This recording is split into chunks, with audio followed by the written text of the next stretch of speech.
Difficulty in swallowing of liquids and solid food.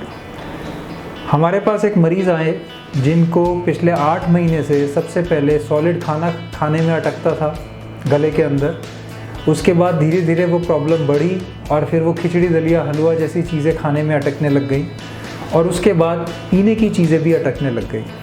जब इतनी problem यहाँ तक पहुँच गई उसके बाद वो हमारे पास आए, हमने उनके टेस्ट किए, एंडोस्कोपी करके हमें पता लगा कि उसके खाने की नली में यानी कि फूड पाइप ईसोफेगस जिसको हम बोलते हैं उसमें एक कैंसर की गांठ है।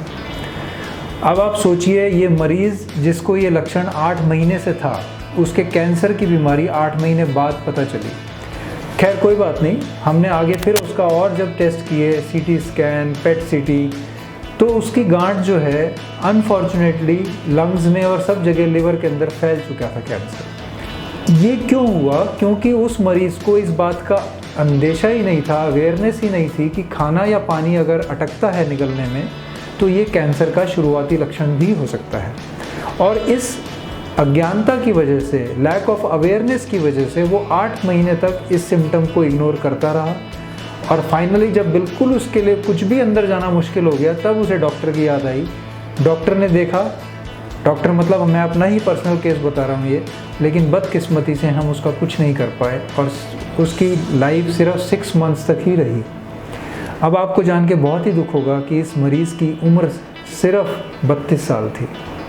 अब आप सोचिए ये 32 साल का मरीज़, फ़र्ज़ कीजिए कि अगर ये 32 साल का मरीज़ 8 महीने पहले 1-2 हफ्ते की दिक्कत से ही हमारे पास आ जाता तो हम इसका बीमारी समय पे पकड़ते, दूरबीन द्वारा इसका इलाज करते, ज़रूरत पड़ती तो कीमोथेरेपी या रेडियोथेरेपी देते और ये मरीज़ हमारे और आपकी तरह बिल्कुल ठीक हो जाता।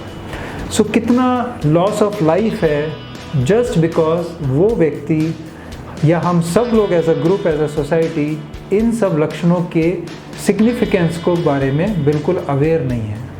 यही मकसद है हमारे एब्डोमिनल कैंसर डे का और इस बार का जो हमारा थीम है वो हमने इसीलिए अवेयरनेस इज़ पावर रखा है कि जब तक हम अपने आप को खुद को ही अवेयर नहीं करेंगे सिम्टम्स के बारे में तब तक इसी तरह से फजूल में हम लोगों की जानें जाती रहेंगी। So friends, be aware and take charge of your health. Thank you.